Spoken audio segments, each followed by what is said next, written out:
Assalamu alaikum everyone. I am Atkia Rahim. I am a visiting faculty member in Department of English. I hope you all are fine. In this session we have a course named as 19th Century English Novel and course code is 3114. I hope you all are fine. Now let's start our study session. We have a novel named as Emma and it is written by Jane Austen. Summary and analysis of the novel Emma. Summary and analysis of the novel Emma. Chapter 1. In Chapter 1, the narrator opens the novel by introducing us to Emma Woodhouse, a girl endowed with some of the best blessings of existence, including good looks, intelligence, riches, and an affectionate father. Emma is actually a protagonist of the novel, and her father's name is Mr. Woodhouse. Emma's only disadvantages are that she is slightly spoiled and that she thinks a little too well of herself. Emma's mother died before Emma could form many memories of her, but her gentle governess Miss Taylor provided a motherly love. After Emma's older sister Isabella was married and moved to London, Miss Taylor and Emma became best friends. But as the novel begins, Miss Taylor has just left Hartfield. Hartfield is the state of Emma and Mr. Woodhouse. Miss Taylor married a widower named Mr. Weston. Both Emma and her father, Mr. Woodhouse, missing her, but soon Emma comforting herself. At this moment, neighborhood resident Mr. Knightley, the brother of Isabella's husband, pays a visit, having returned from visiting their mutual relations in London. He affirms the appropriateness of the match between Mr. Weston and Miss Taylor, gently chides Emma when she claims credit. Emma declares that she will repeat her matchmaking success by finding a wife for Mr. Elton, the village rector. Actually, in this novel, the narrator introducing us with a protagonist of the novel Emma and some other characters as well. Chapter 2. Chapter 2 of the novel revolves around Mr. Weston's history. His first marriage was to a woman named Miss Churchill, who came from a higher class than his. They had a son named as Frank Churchill, but the marriage was overshadowed by disapproval of Mr. Weston's brother and sister-in-law, Mr. and Mrs. Churchill. When Mrs. Weston died after 3 years of marriage, Frank was essentially adopted by Mr. and Mrs. Churchill, and Mr. Weston spent the next 20 years of his life rebuilding his fortune. He eventually purchased Randalls, the small estate where he lives with the second wife, Mrs. Weston. The village has always been curious to see Frank Churchill, who writes a kind letter to Mrs. Weston indicating that he will pay a visit to his father and stepmother. Chapter 3. In Chapter 3, the Woodhouses give a small dinner party to which they invite other members of their social circle, the widow Mrs. Bates, her single middle-aged daughter Miss Bates, and Mrs. Goddard, the mistress of the local boarding school. She brings one of her boarders, Harriet Simth. Harriet Simth is a girl whose parentage is unknown. Emma admires Harriet for her beauty and for her respect of Emma and Hartfield.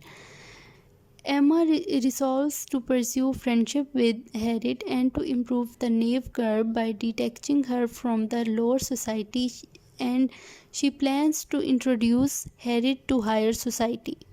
Chapter 4. Emma and Harriet strike up an immediate intimacy as Harriet replaces Mrs. Weston as Emma's companion on her habitual work. Emma remains unimpressed with Harriet's intelligence but appreciates her willingness to be guided. Emma encourages Harriet to tell everything about herself, and their conversation soon centers on the Martin family, which Harriet has visited frequently over the past 2 months. Emma is alarmed to learn that the family includes an eligible bachelor, Mr. Robert Martin, and fears that her friend may have feelings for him. A match between Harriet and Mr. Martin would be unacceptable to Emma because the Martins are farmers and therefore, in her opinion, socially beneath her new friend.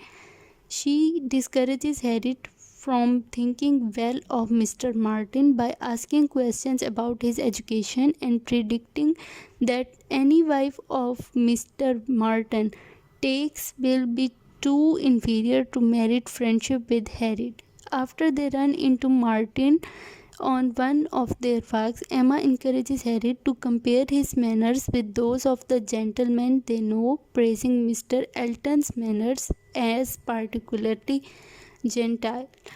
The narrator reveals that Emma determined during the party at Harvard to encourage a match between Harriet and Mr. Elton.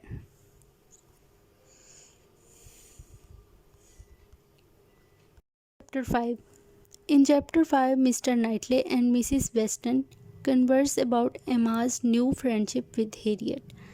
Knightley believes that the friendship is dangerous for both parties, but Mrs. Weston disagrees, believing that Emma needs Harriet's companionship and that Emma's company will improve Harriet. She advises Knightley to keep his mouth shut, and the conversation ends with speculation about what will become of Emma.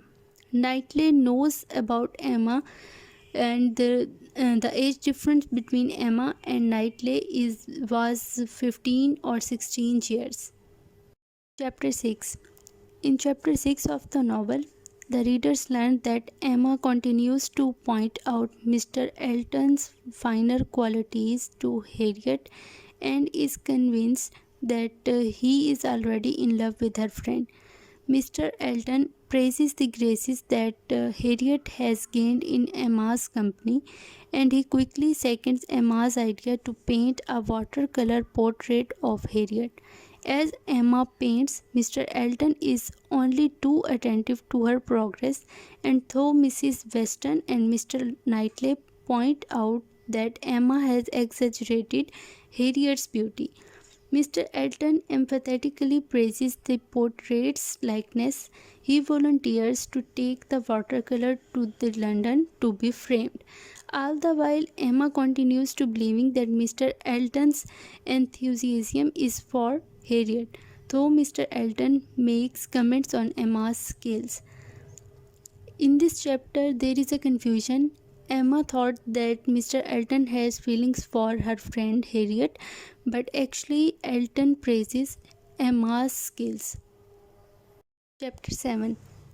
In Chapter 7 of the novel, we come to know that Harriet receives a letter from Mr. Martin proposing marriage, and she goes directly to Emma to seek advice.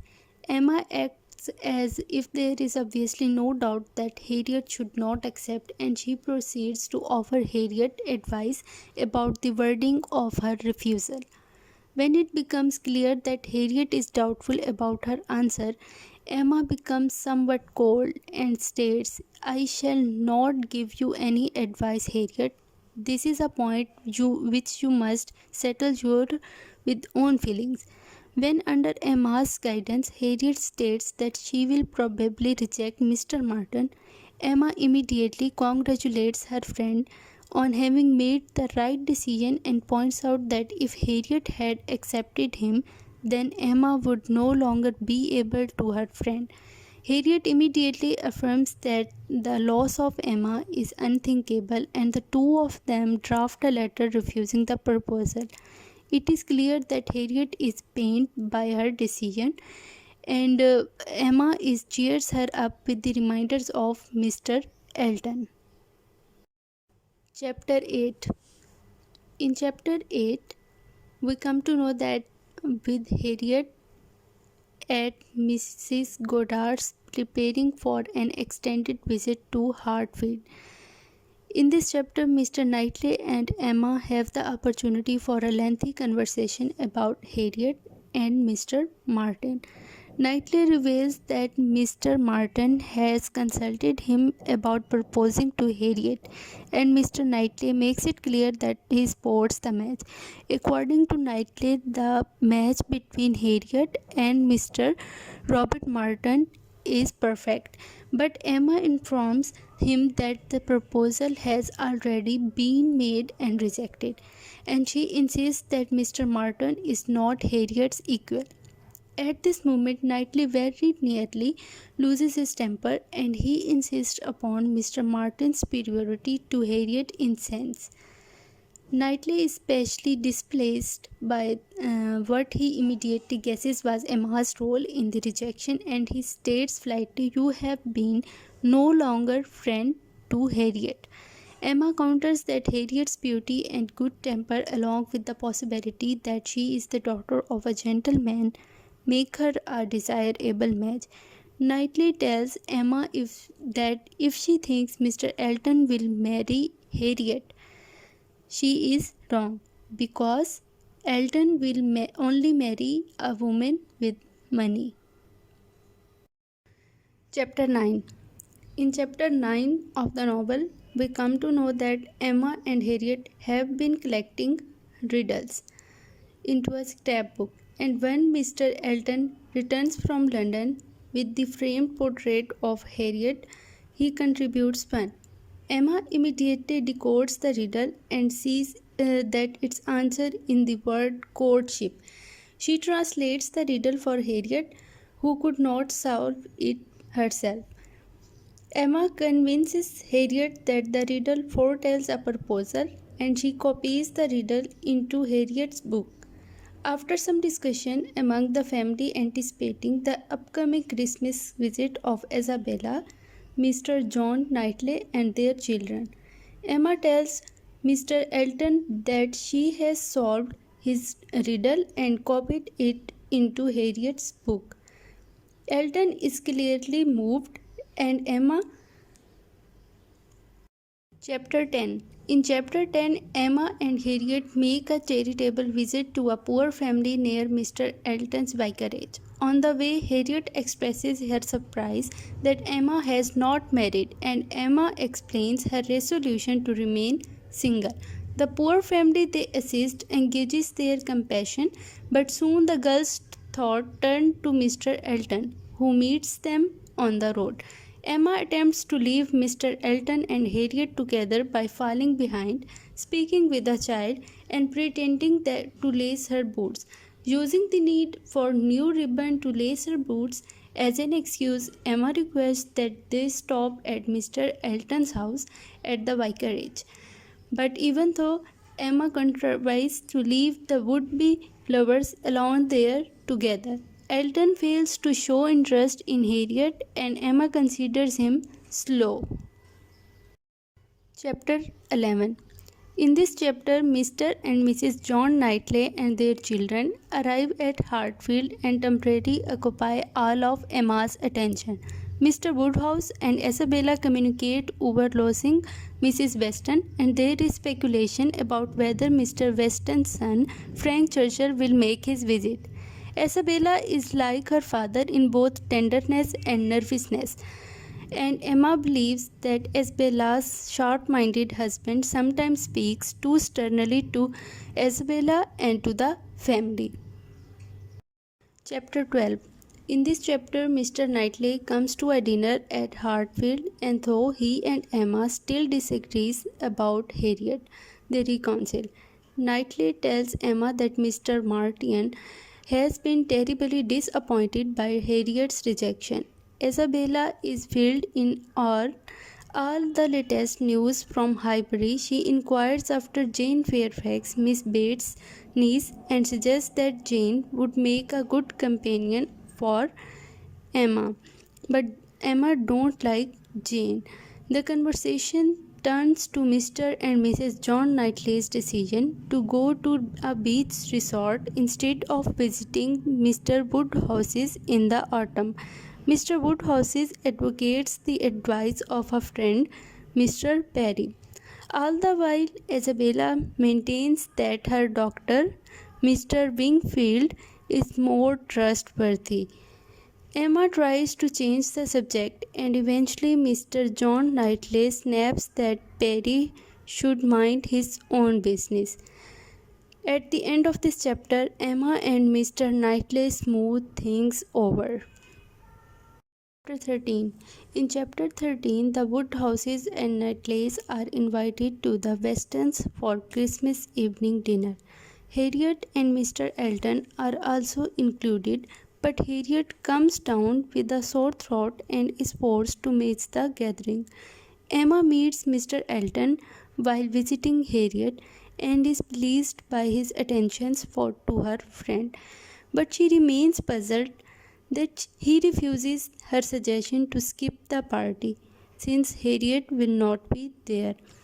Mr. John Knightley witnesses the exchange and suggests to Emma that Mr. Elton has feelings for her.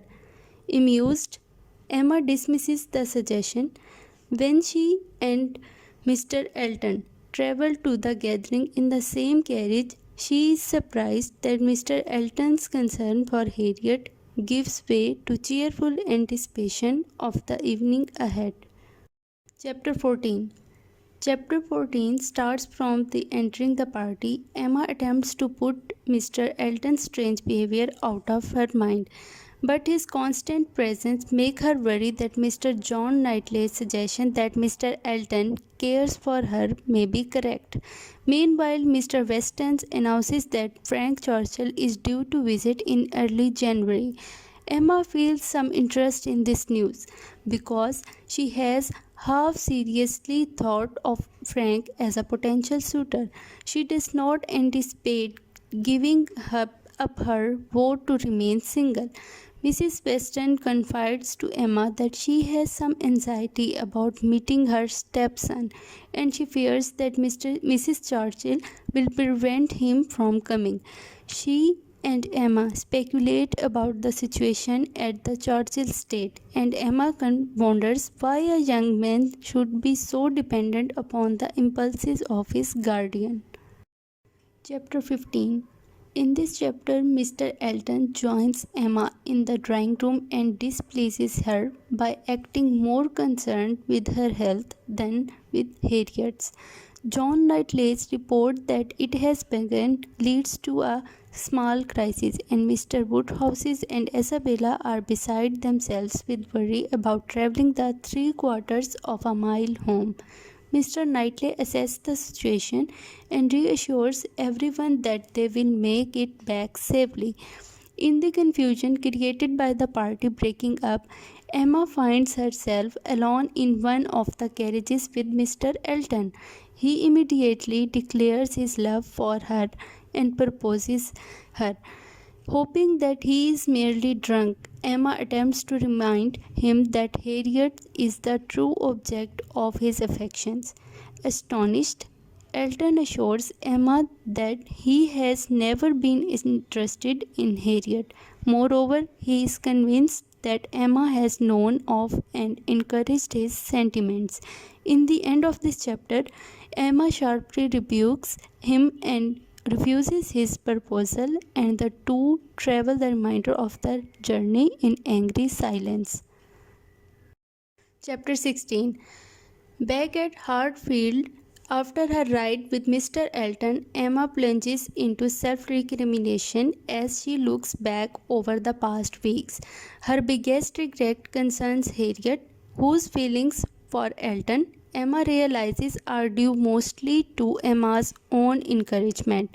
She decides she need not pity Elton because the artificiality of his addresses suggests that he was more interested in her fortune than in herself.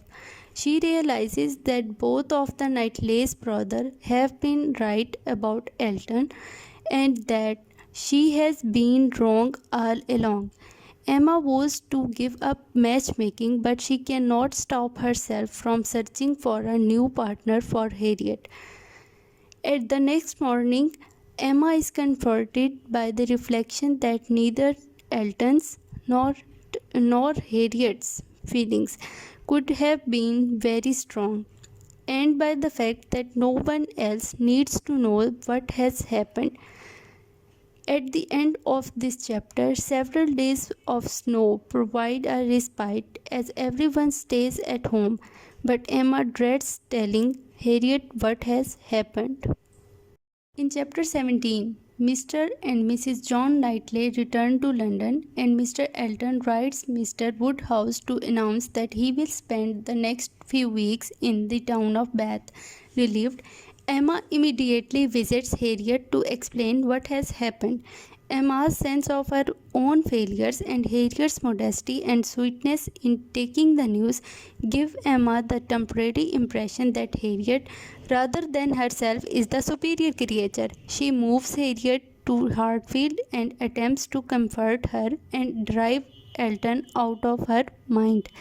Emma tries to prepare Harriet for the inevitable moment when they see Elton in their social circle after he returns from Bath.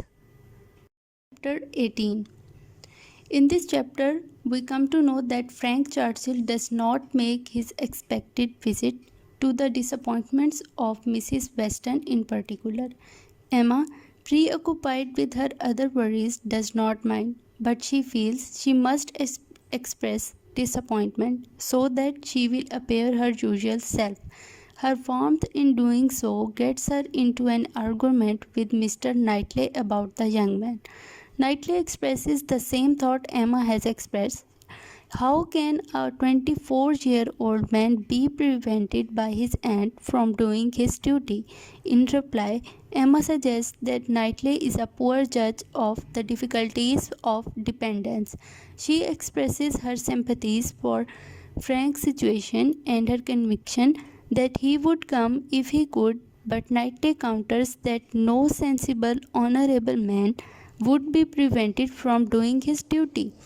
Emma predicts that Frank, what he does arrive in Highbury, will be perfectly charming.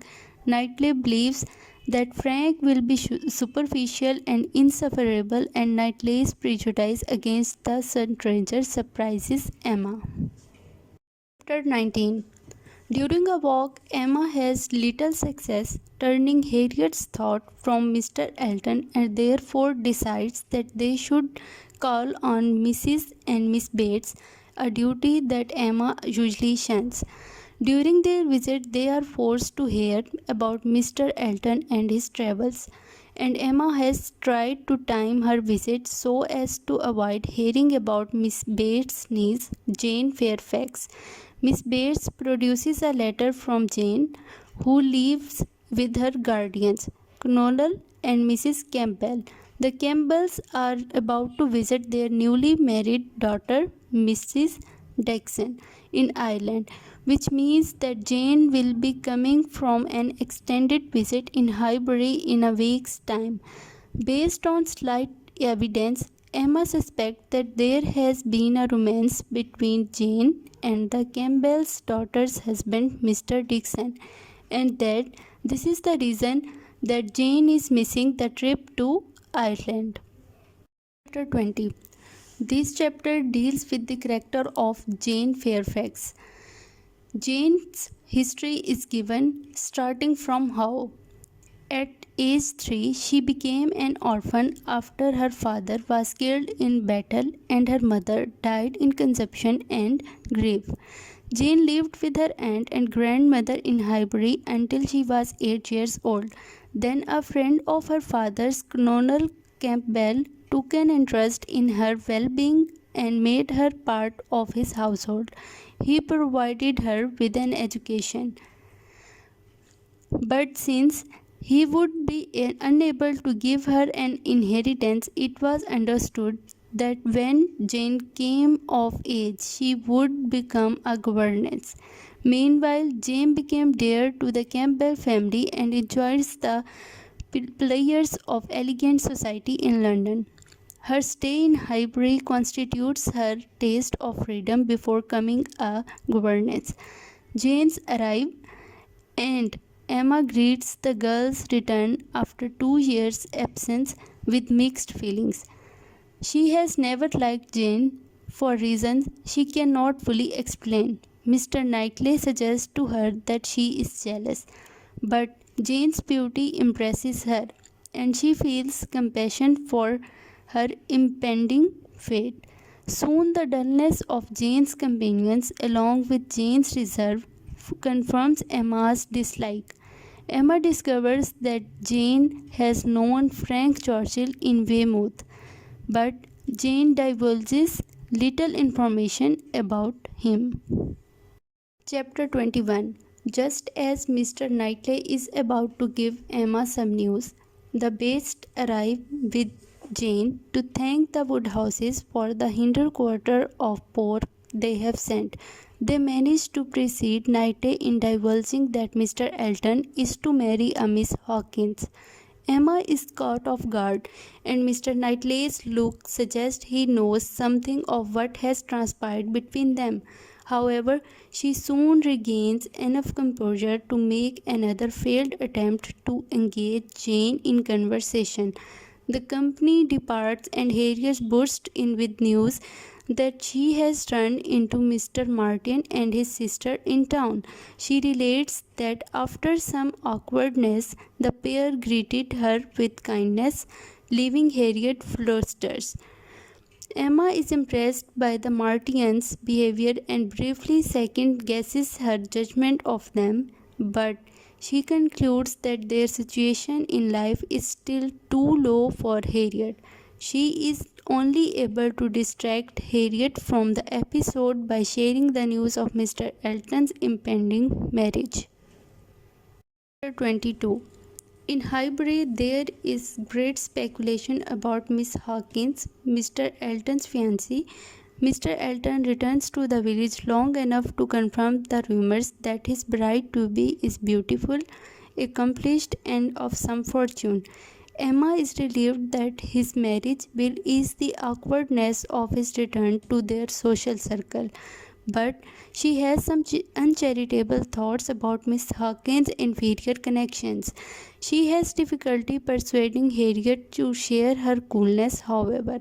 Only the topic of Mr. Martin puts Mr. Elton out of Harriet's mind. Harriet is flustered when Mr. Martin's sister leaves her a note at Mrs. Goddard's. Emma decides that Harriet should return the visit but stay only a brief time in order to reinforce the distance that Emma, despite a twinge of conscience, believes Harriet must maintain from the Martin family. Chapter 23. In this chapter, Emma takes Harriet to visit the Martins. Ahead of time, they agree that Emma is to return and retrieve Harriet after 15 minutes. Harriet has a friendly and emotional visit with Mr. Martin's mother and sister. But when the visit is cut short, it is clear that Martins understand that they have been slighted, though pained, but Emma still believes that she is doing what is best for Harriet. Emma's periods are revived by a meeting with Mr. and Mrs. Weston, who bring the news that Frank Churchill's arrival is imminent. The following day, Emma unexpectedly meets Frank at Hartfield, and she is pleased to find that he is very good looking, bright, and charming. Frank has just the right compliment for everyone, especially Mrs. Weston, which pleases Emma. Emma can see that Mr. Weston hopes that she and Frank might form an attachment. Chapter 24. In this chapter, Frank Churchill and Mrs. Weston visit Hartfield the next day, and Emma is pleased by Frank's warmth toward his stepmother. He seems genuinely interested in everything about Highbury. Emma inquires about Frank's visit with the Basts, and the two shares impressions of Jane. Frank says that he finds her unattractive and reserved. He thinks, however, that she is a talented musician and affirms that they saw a good deal of each other in Weymouth. Emma shares her theory about Jane and Mr. Dixon, which Frank seems to resist. But then he gives in to Emma's greater knowledge of Jane. On the whole, Emma finds Frank even more to her liking than she expected. possessing his father's warmth and sociability, and lacking the proud airs one might acquire from Churchill's. Chapter 25. In this chapter, Emma's good opinion of Frank Churchill is injured when he makes a day trip to London just to have his hair cut. Mr. Knightley thinks Frank is a silly young man, just as he had suspected. Meanwhile, an invitation from the Cools, where everyone except the Woodhouses receives an invitation to a dinner party. Coles are a rich tradesperson in London. Emma feels left out when he hears that everyone receives a letter but they did not. But when an invitation arrives, she decides to accept it. Here is a critical commentary on the chapters 1 to 25. As you know about the summary of these chapters, so here is a critical commentary on these chapters. According to this novel, Jane Austen's novel, marriage and social status are two major factors of Emma. Most of the drama in Austen's novel revolves around who loves whom and what that means, given their social station. Social status in 19th century England was determined by a confluence of factors, including but not limited to family name, sex, birthright, reputation, and wealth, and it dictated much about the course of a person's life. Members of a higher social classes were not expected to intermarry, let alone interact with members of a lower class. In fact, some cases such marriages were considered inappropriate.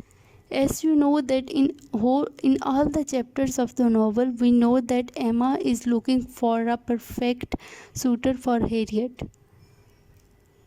And in the end of in the end of the chapter 25, we know that a rich family named as Coles, invitation given to them, and Emma indecision about whether to attend the Coles dinner party or not. And to attend this party brings the novel's complicated treatment of the issue of class to the fore. Thank you.